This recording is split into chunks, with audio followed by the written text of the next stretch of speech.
They say every miracle begins with a breakdown.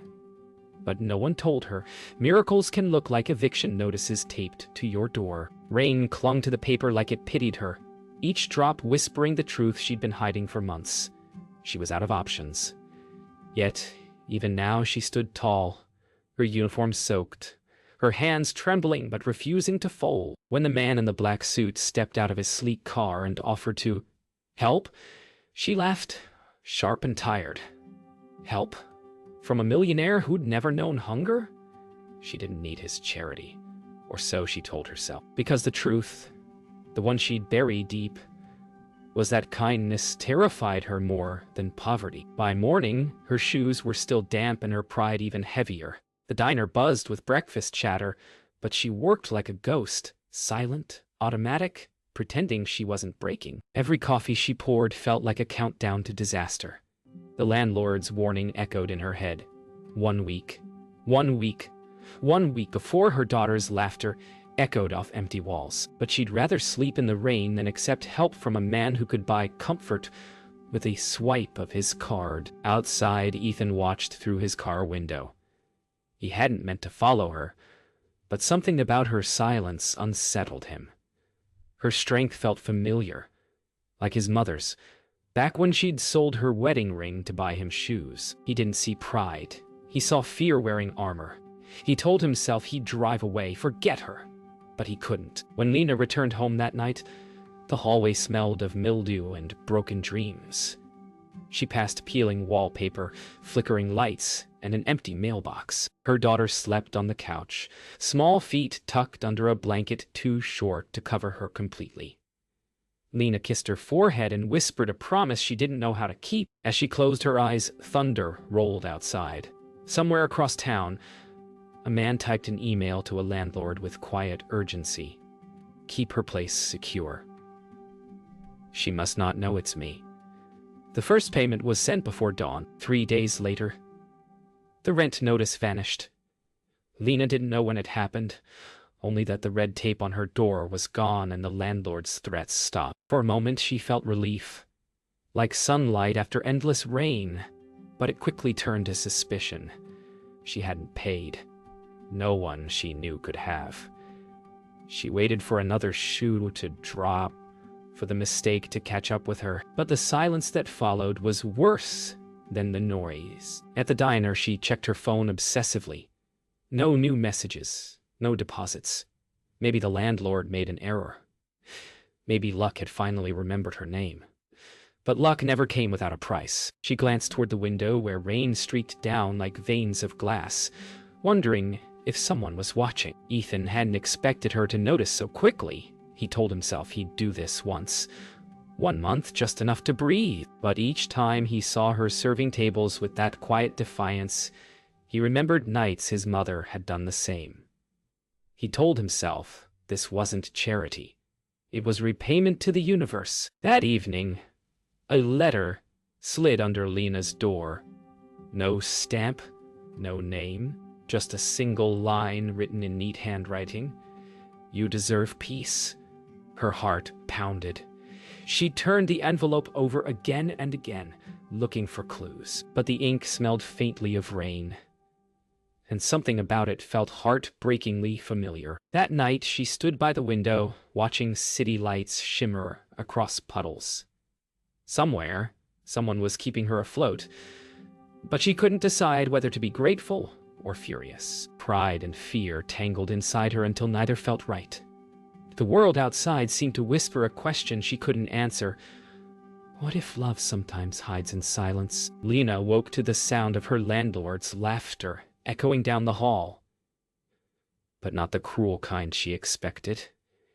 He was thanking someone on the phone. When she stepped outside, her rent ledger hung on her door, stamped, paid in full. Her stomach dropped. This wasn't luck. Someone was deliberately keeping her afloat. For a moment, she pressed her forehead to the cool door frame, torn between relief and rage. She hated that gratitude could sting so sharply. At work, she asked careful questions, pretending casual curiosity. Had any customers left large tips lately? Were new owners investing in the diner? But the waitress beside her only shrugged. "If money's finding you," she said, "maybe stop asking why."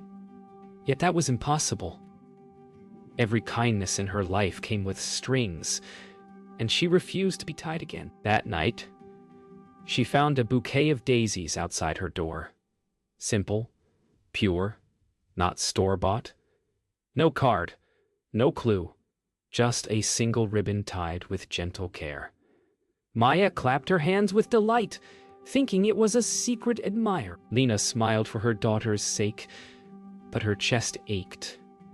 The last man who brought her flowers also brought lies. Across town, Ethan stood outside his office window, watching the city blur beneath the drizzle. He told himself it was better this way, that she'd never know. But the ache in his chest disagreed. He missed hearing her voice, even if it was filled with pride. Sometimes love wasn't about being seen. Sometimes it was about disappearing just enough for someone else to stand. That night, Lena found a faint imprint on the envelope she'd kept. A name half pressed into the paper from the pressure of the pen. The letter E. She stared at it under the lamp's glow, pulse quickening. Ethan Vale, the man she'd dismissed as arrogant. Could it be him? She felt anger rise, then confusion, then something softer she couldn't name.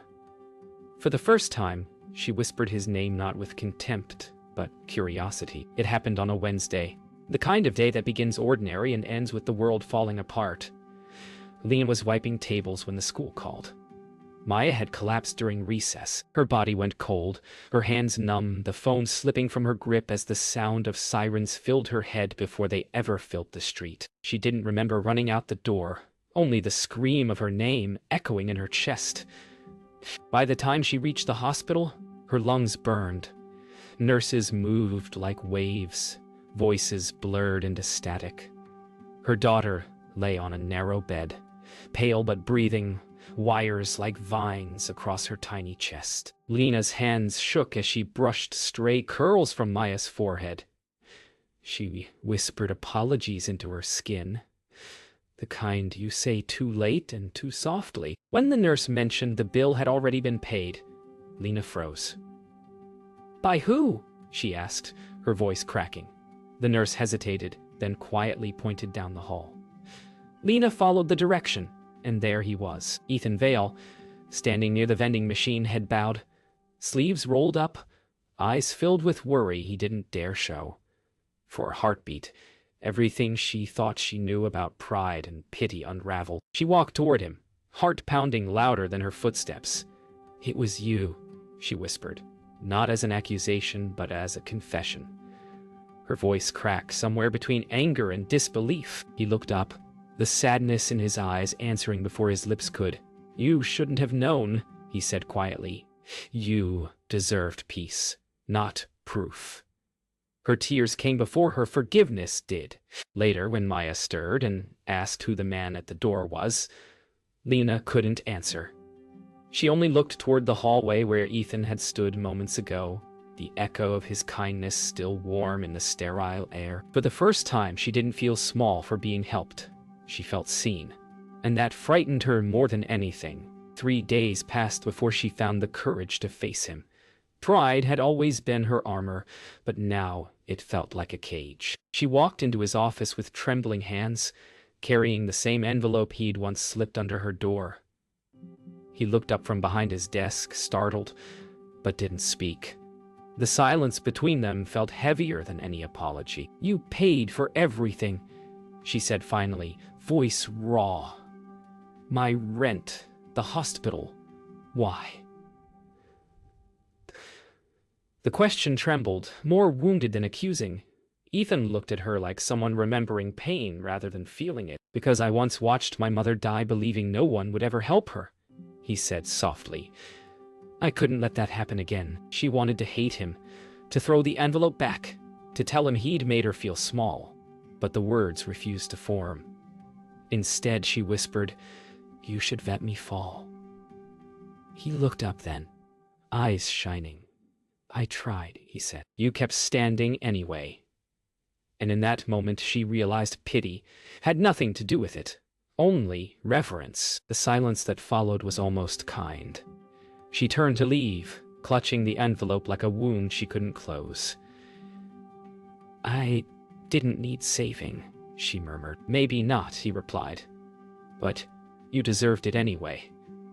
His words lingered in the air long after she was gone, landing somewhere between confession and prayer. Outside, the city moved like nothing had changed.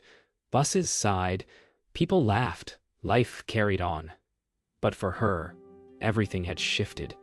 Pride had cracked, letting light in where shame once lived. She didn't know if she'd ever forgive him or herself. But for the first time, forgiveness felt possible. Days turned into weeks, each one quieter than the last. Lena went back to work, back to pretending she wasn't breaking and rebuilding all at once. The anger she'd carried began to fade, leaving behind something gentler, understanding. Maybe kindness wasn't weakness. Maybe love wasn't either. She still caught herself checking the door sometimes, half expecting another envelope that would never come. Ethan stayed away.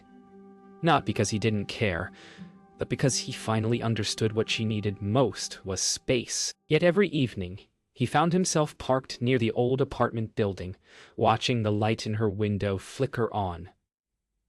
He'd whisper her name like a promise only the wind was allowed to hear. One night, Lena found an old letter she'd written years ago, a letter to herself during the worst of her divorce. It began with the words, "One day, someone will see you and not turn away."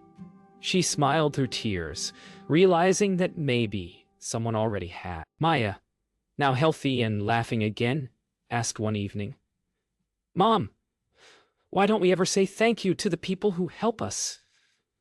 Lena looked at her, struck by the innocence of the question. She didn't answer right away. She just hugged her daughter tightly, realizing that gratitude didn't always need words. Sometimes it just needed change. That night, Lena stepped onto the balcony for the first time in months. The city breathed beneath her. A million lights, 1,000 strangers, and somewhere among them, the man she had once misjudged. She whispered into the night, not expecting an answer, "Thank you. It wasn't forgiveness, not yet, but it was the beginning of peace." Weeks later, the world had quieted. The nights no longer felt like battles. The mornings no longer felt like debts. Lena still worked the same shifts, still walked the same streets, but something inside her had shifted. A softness where pride once lived. She found herself smiling without reason, as though forgiveness had made room for light again. That evening, she packed a small basket, soup still warm, a loaf of bread, and a folded note. Maya helped her wrap it, giggling, unaware of how heavy her mother's hands felt. Lena didn't tell her where they were going. Some goodbyes, she thought, didn't have to sound like endings. When she reached his doorstep, she hesitated. For once, not out of fear, but out of gratitude too large to fit into words.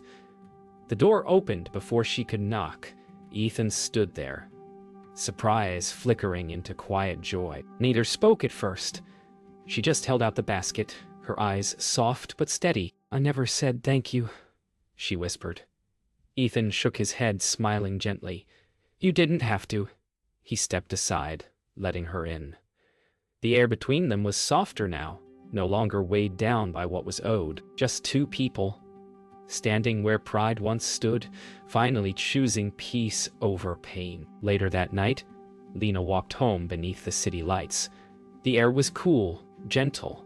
She looked up at the stars and thought of how love sometimes hides, not to be secret, but to be pure. Somewhere above the rooftops, she hoped he knew that his kindness had found a home in her heart, not as a debt, but as a gift freely returned.